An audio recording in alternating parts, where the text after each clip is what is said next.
Hello guys, and welcome back once again to the Asian channel. And today we are going to talk about... Now we could finally confirm that the new carrier-based 5th generation stealth fighter, the J-35 or the J-31, officially went on a takeoff and landing test on the Liaoning aircraft carrier just this month. This is according to the official documentary that aired on the Chinese state media CCTV. The carrier-based stealth fighter, for now, is sometimes referred to as the J-31 or J-35, since it has no official designation name yet. The news was confirmed by Zhang Naigang during interview. He was a member of the aviation support branch that set fly the first J-15 carrier-borne fighter on 2012. He was also part of the set fly today for the new aircraft. According to him, it was a proud moment. This is not surprising, though, because last year we all saw many video footage of the J-35 doing multiple test flight and ground test on a mock aircraft carrier on an airport. But this is the first time the J-35 was actually tested on an actual aircraft carrier.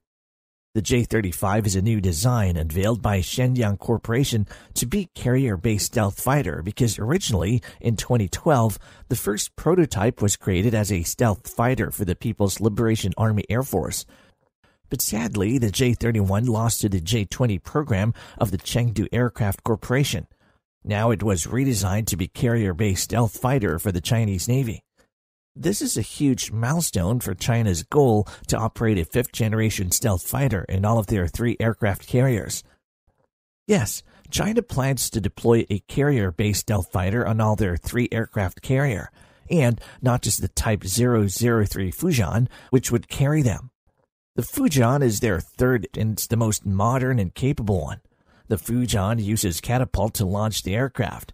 It basically slingshot the aircraft into the air, allowing the aircraft to take off at full load capacity even on short distance. Specifically, it uses the Electromagnetic Aircraft Launch System, or EMALS. But the Fujian is still not yet in service, and it's still undergoing sea trials before it would be turned over to the People's Liberation Army Navy. China has 2 active aircraft carrier in service for now. The older designed Liaoning and Shandong, which are Stober aircraft carrier, it means they don't have the catapult. It uses ski jump to propel fighter jets into the air, and the jet fly by using its own power.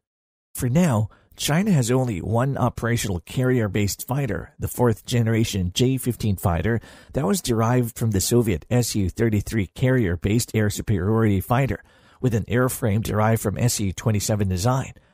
Now, using 2 sets of aircraft for all 3 aircraft carriers by China is totally the right thing, though, because the J-35 would be used for airspace penetration mission or air superiority mission in air-to-air combat where stealth is needed, while the cheaper-to-operate J-15 would do the non-stealthy mission.